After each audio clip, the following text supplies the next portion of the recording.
Hello everybody, it's me, Farham, and we're here with some Path of Exile 2, just doing a quick update on the Invoker CI side of the build. So this update is going to affect us whether we're running the Triple Herald version, or the Double Herald, or indeed the Single Herald with CI.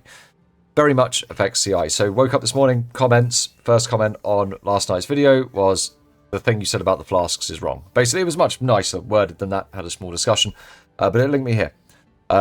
I do normally check these things when I wake up in the morning, but on the other side of the world, GGG, so tend to get these things at a slightly different time. But lo and behold, here it is.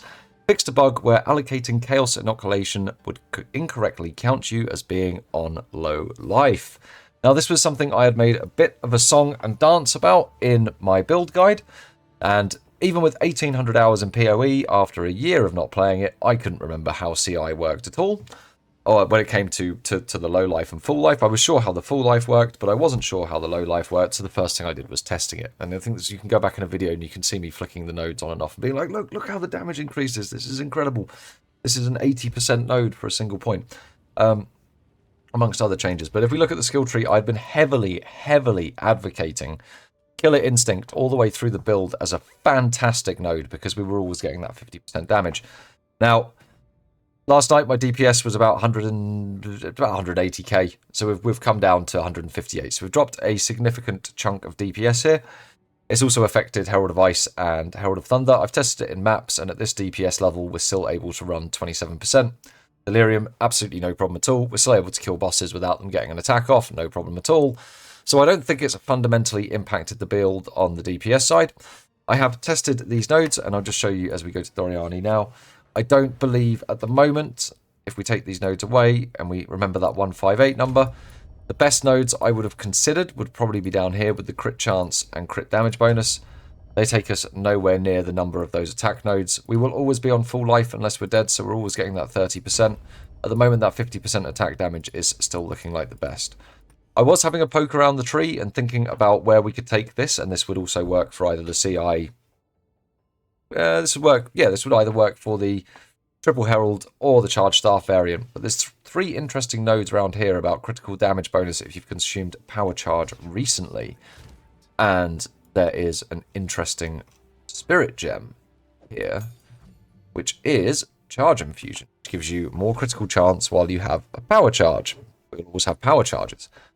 With an unset ring and a better chest, we could work this into the build, and I think we could get a hell of a lot of power from those nodes there. So I'm going to see what we can do about working that in.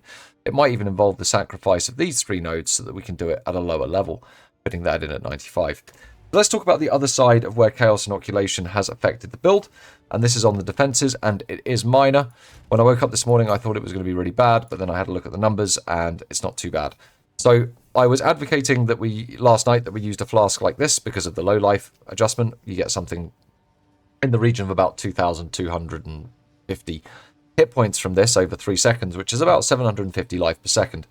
That is significant. However, the low life side of this will not work anymore, so therefore that is moot. Instead, we can grab a flask simply like this. These are actually a lot cheaper. You can just go for, and I think they go up to 80% is the max, but the 75% ones, which is a tier, it's the tier below, I believe. They can either go from 71 to 75 or 76 to 80. Something like this with just an increased charges, which is giving you 9 pops of this on a boss fight. That's still going to give you 18,000 shield, almost, over a boss fight. It should be enough with the damage that we're outputting to kill anything before it can kill us. So yeah, I don't think the change affects the build too much.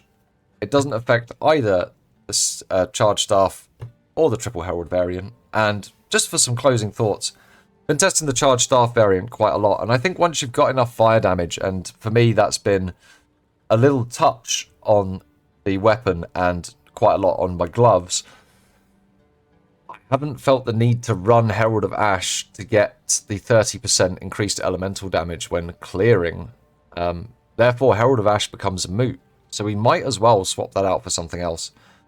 We really might as well, because it's not doing anything once you get to a certain amount of base fire damage, because you're already proliferating your ignites through your base damage. It certainly does something when your damage is lower if you want to start pushing into those maps on lower investment, but I think there is a point where you should probably be stepping away from Herald of Ash. It feels like it It's fun, and it lets you get into those delirium maps earlier, but then you get to a power spike point where you can just do more with your points. That is clear. Anyway, that's the build update. If there's more updates from GGG that do things like this, I'll do these shorter form updates and explain just what that impact is on the build. Hope you've enjoyed this. Don't forget to hit that like button, guys. It really helps, and I'll catch you in the next video.